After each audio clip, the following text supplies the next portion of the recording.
Hello, नमस्कार। आपका अपना यूट्यूब चैनल समीक्षा क्लासेस में स्वागत है।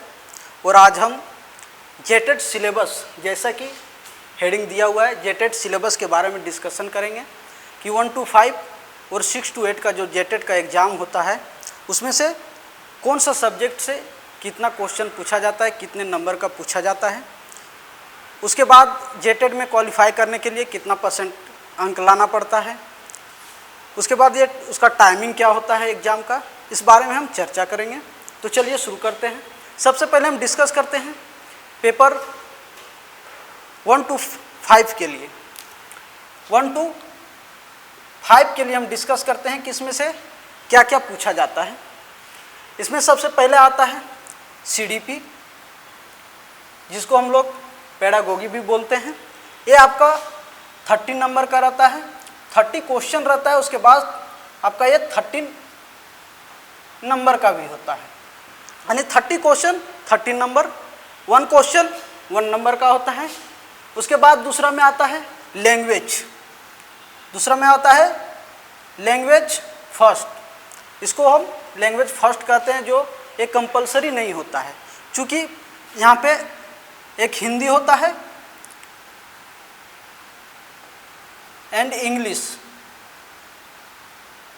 होता है, जो 30 नंबर का रहता है, 30 क्वेश्चन होता है, ठीक है। उसके बाद 30 क्वेश्चन 30 नंबर का।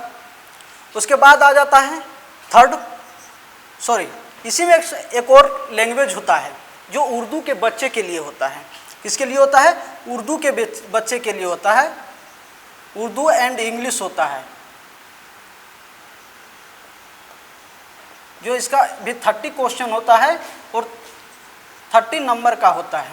यानी जो उर्दू वाले बच्चे हैं, जो उर्दू रखना चाहते हैं, उसको उर्दू के साथ इंग्लिश लेना होता है, और बाकी सारे बच्चे हैं जिनको हिंदी के साथ इंग्लिश लेना होता है, ठीक है। उसके बाद आता है 3rd नंबर में लैंग्वेज 2।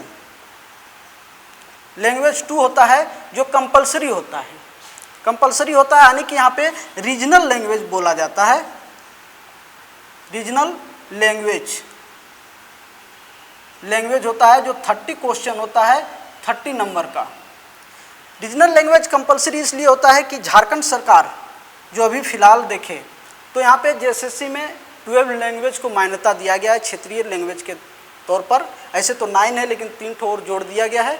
इसलिए अगर देखा जाए तो यहाँ पे रीजनल लैंग्वेज को 12 हैं अभी फ़िलहाल, जिसमें उर्दू, उड़िया और बंगाली को जोड़ा गया है एक JSSC में। यहाँ की आने की यही 12 लैंग्वेज में से आपको एक लैंग्वेज चूज करना पड़ेगा लैंग्वेज 2 के लिए, जो ये मेरा कंपलसरी होता है, ठीक है। उसके बाद आता है 4 में मैथमेटिक्स। मैथमेटिक्स में जो है 30 क्वेश्चन होता है, 30 नंबर का होता है। उसके बाद 5th में आता है आपका इन्वायरमेंट।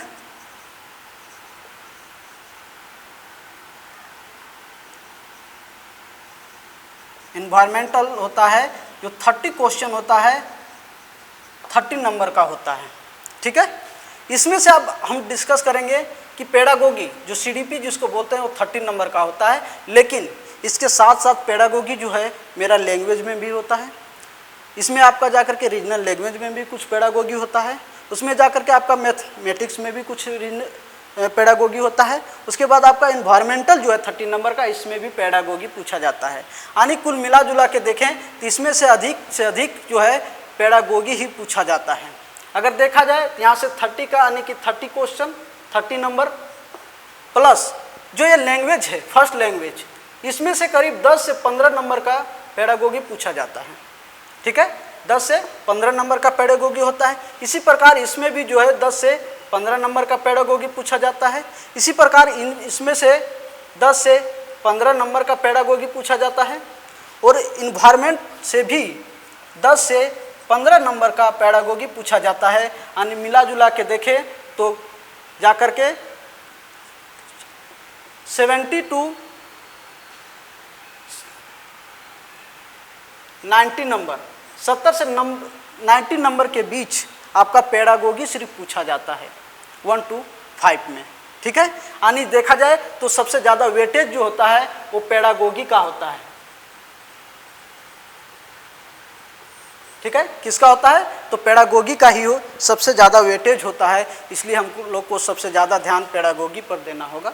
बाकी तो मैथ पर भी देना होगा, इन्वायरमेंट पर भी देना होगा, रीजनल लैंग्वेज पर भी देना होगा, लेकिन सबसे ज़्यादा जो वेटेज हम लोग को थोड़ा सा पेडागोगी पर देना होगा, जो आपको समीक्षा क्लासेस के यूट्यूब चैनल पर नेक्स्ट वीडियो से सारा टॉपिक का आपको कवर करा दिया जाएगा, ये जेटेट का सिलेबस को ध्यान में रखते हुए, ठीक है। तो ये आपका 1 to 5 का सिलेबस था जो आपको पूछा जाता है। उसके बाद हम डिस्कस करते हैं 6 to 8 को लेकर के कि उसमें से क्या क्या पूछा जाता है। उसमें से सिर्फ 2 चीज़ चेंजेज होता है। यहाँ पे आपका CDP 13 नंबर जो वही रहता है। उसके बाद language 1 Hindi and English, Urdu और इंग्लिश, ये वही रहता है। उसके बाद लैंग्वेज 2 में रीजनल लैंग्वेज वही रहता है। जाकर के आपका 6 to 8 में आपका 2 चेंज हो जाता है, मैथ और इन्वायरमेंट यहाँ पे चेंज हो जाता है। यानी 6 to 8 के लिए यहाँ पे 2 अलग अलग जुड़ जाता है, यानी मैथ और साइंस को एक जगह कर दिया जाता है और सोशल स्टडी वाले बच्चे के लिए सोशल स्टडीज अलग रख दिया जाता है।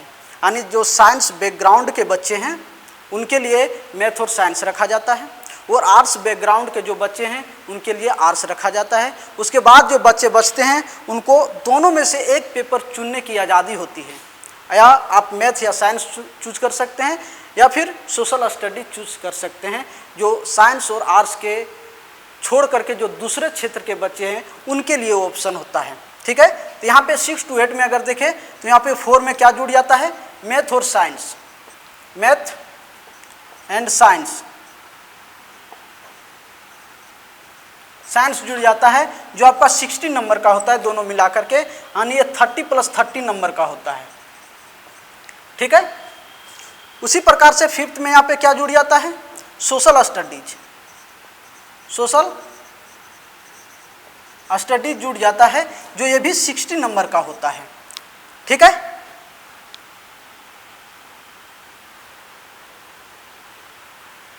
यहाँ पे आपको एक चीज़ ध्यान देना है, जैसा कि हम बताएं कि 4th जो पेपर है मैथ और साइंस, ठीक है। यहाँ पे आपको ध्यान ये रखना होगा कि जो साइंस वाले बच्चे हैं, मैथ और साइंस कौन चूज करेंगे? साइंस वाले बच्चे के लिए, ठीक है। और सोशल स्टडीज कौन चूज करेंगे? आर्ट्स वाले बच्चे के लिए, ठीक है। बाकी साइंस और आर्ट्स के बैकग्राउंड को छोड़ करके जितने भी बच्चे हैं ये दोनों में से कोई भी चूज कर सकते हैं। वो साइंस को भी ले सकते हैं, वो आर्ट्स वाले इसको भी चूज कर सकते हैं, यानी मैथ और साइंस भी चूज कर सकते हैं, सोशल स्टडीज को भी चूज कर सकते हैं, ठीक है। तो ये मेरा था 6 to 8 के लिए डिस्कशन। इसमें अब देखा जाए कि 60 नंबर का जो मैथ और साइंस पूछा जाता है, इसमें से 20 से 30 नंबर का, लगभग 20 से 30 नंबर का पेडागोगी पूछा जाता है, ठीक है। इसमें भी जो है 20 से 30 नंबर का पेडागोगी पूछा जाता है, और ये सोशल स्टडीज है, यहाँ से भी 20 से 30 नंबर का पेडागोगी पूछा जाता है, ठीक है। यानी मिला जुला के देखा जाए तो 70 से 90 नंबर के लगभग सिर्फ पेडागोगी पूछा जाता है जेटेट में, ठीक है।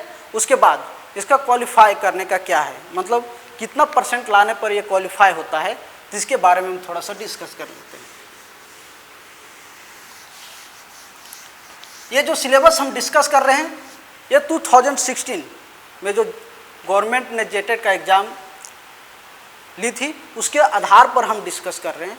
चूँकि अभी जो फिलहाल पिछला जो JSSC का जैसा PT हटा करके डायरेक्ट जो मेंस किया गया उसमें हम देखें कि उसमें से सिलेबस में कुछ भी बदलाव नहीं किया गया था, तो उसी को आधार मान करके हम ये चल रहे हैं कि जेटेट का जो सिलेबस है हमें लगता है कि उसमें कोई चेंजेस नहीं किया जाएगा, और अगर चेंजेस भी करती है तो हमें लगता है कि एक आध 2 टॉपिक को वो चेंज कर सकती है, और सारा का सारा सिलेबस चेंज करना नामुमकिन है, ठीक है। अब आते हैं क्वालिफाइंग। आखिर ये पेपर में क्या तरीका होता है क्वालिफाई करने का? तो ध्यान रखना है कि जो जनरल वाले बच्चे हैं उनको 60% मार्क्स लाना होता है, और जो ST, SC और OBC वाले बच्चे हैं उनको 52% मार्क्स लाना होता है, ठीक है। अब ये बच्चे को पता नहीं चल पाता कि 60% जो मार्क्स लाना है वो प्रत्येक पेपर में लाना है, और जो ST SC और OBC वाले बच्चे को लाना है 52% वो प्रत्येक सब्जेक्ट में लाना है। तो ऐसा नहीं है। ये जो सारा पेपर था आपका, मैथ, साइंस, उसके बाद जाकर के आपका लैंग्वेज दोनों पेपर, उसके बाद CDP, आने की जो पूरा 5 पेपर आने के 150 नंबर आपका जो एग्ज़ाम लिया जाएगा, इसमें से 60% लाना है जनरल वाले बच्चे के लिए और 52% लाना है ST SC और OBC वाले बच्चे के लिए।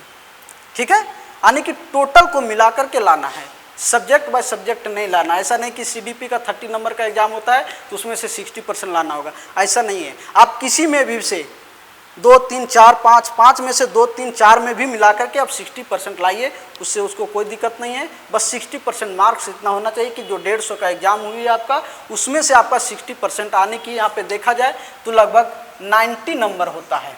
कितना होता है? 90 नंबर होता है। और इसको अगर देखा जाए तो लगभग कितना होता है? 80।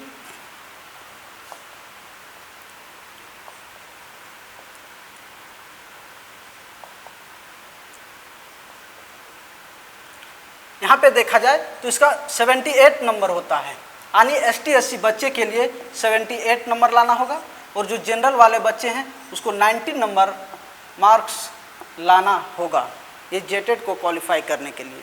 तो ये मेरा सिलेबस था जिसको हमने डिस्कस किया। उसके बाद नेक्स्ट वीडियो से हम जो जेटेड का सिलेबस है CDP का, उसको हम टॉपिक आपका यूट्यूब चैनल जो हमारा समीक्षा क्लासेस है इसमें हम डिस्कस करेंगे।